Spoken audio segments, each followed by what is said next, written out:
Hi.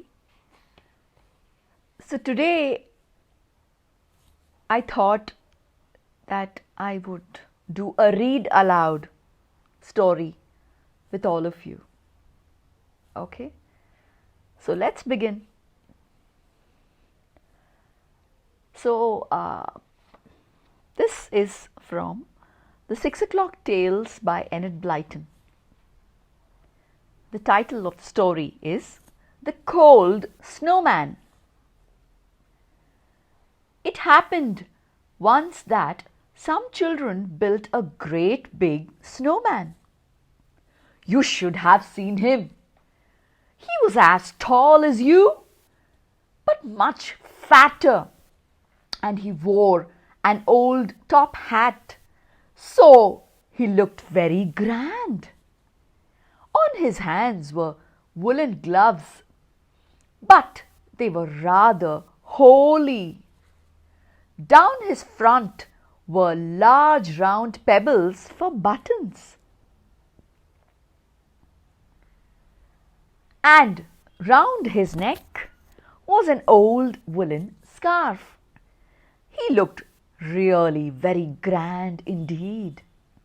The children went indoors at tea time and didn't come out again because it was dark.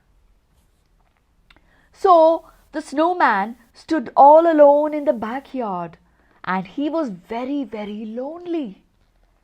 He began to sigh, and Foolish One, the little elf who lived under the old apple tree, heard him and felt sorry. He ran out and spoke to the snowman.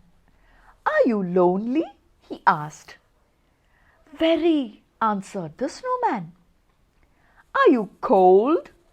asked the Foolish One. "Who wouldn't be in this frosty weather?" said the snowman. "I'm sorry for you," said Foolish One. "Shall I sing to you?" "If you like," said the snowman. So the elf began to sing a doleful little song about a star that fell from the sky and couldn't get back. It was so sad that the snowman cried a few tears, and they froze at once on his white snowy cheeks. "Stop singing that song," he begged the elf. "It makes me cry, and it is very painful to do that when your tears freeze on you." "Ooh, isn't the wind cold?" "Poor snowman," said Foolish One, tying the snowman's scarf so tightly that he nearly choked. "Don't do that!" gasped the snowman. "You're strangling me." "You have no coat," said Foolish One, looking sadly at the snowman. "You will be frozen stiff before morning." "Ooh!" said the snowman in alarm. "Frozen stiff? That sounds dreadful. I wish I wasn't so cold." "Shall I get you a nice warm coat?" asked the elf. "I have one that would keep you very, very warm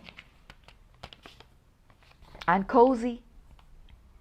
"Well, seeing that you only come to my knees, I'm afraid that your coat would be only big enough for a handkerchief for me," said the snowman. "Ooh, that's the cold wind again." Just then a smell of burning came over the air, and the elf sniffed it. He jumped to his feet in excitement. "Just the thing!" "Snowman," he cried, "there's a bonfire. I can smell it. Let us go to it and warm ourselves." The snowman tried to move. He was very heavy, and little bits of snow broke off him. But at last he managed to shuffle along somehow, and he followed the dancing elf down the garden path to the corner of the garden where the bonfire was burning. "Here we are," said the wolf in delight. "See what a fine blaze there is. Come, Snowman, draw close." The Snowman came as close to the fire as he could. It was certainly very warm. He couldn't feel the cold wind at all. It was much better. "Once upon a time," began the elf, "there was a princess called Marigold. Are you nice and warm, Snowman?" "Very," said the Snowman drowsily. The heat was making him sleepy. "Go on, foolish one." "Now, this princess lived in a high castle," went on foolish one, leaning against the Snowman as he talked. "And one day, are you sure you're quite warm, Snowman?" "Very, very warm," murmured the Snowman. His hat slipping to one side of his head, plonk! One of his stone buttons fell off, plonk! Then another. How odd! Foolish one went on with his story.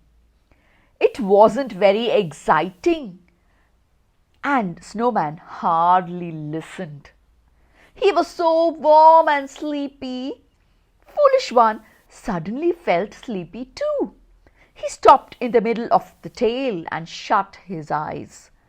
And then, very gently, he began to snore.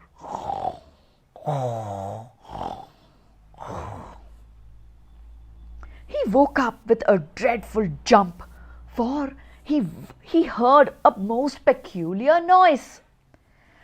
Sizzle, sizzle, sss. Whatever could it be? He jumped up. The fire was almost out. The Snowman had gone. Only his hat, scarf and gloves remained, and they were in a pile on the ground. "Who has put out the fire?" cried Foolish One in a rage. "Snowman, where are you? Why have you gone off and left all your clothes? You will catch your death of cold." But the Snowman didn't answer. He was certainly gone. Foolish One began to cry. The fire was out now, and a pool of water lay all around it. Who had poured the water there? And where, oh, where was that nice Snowman? He called him up the garden and down. He hunted for him everywhere. Then he went home and found his thickest coat and warmest hat. He put them on, took his stick and went out.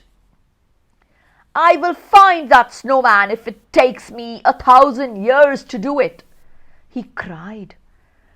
And off he went to begin his search. He hasn't found him yet.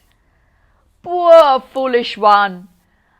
I don't somehow think he ever will find the Snowman. So that's the end of the story, and I hope you enjoyed listening to it. Thank you, and see you with another one soon.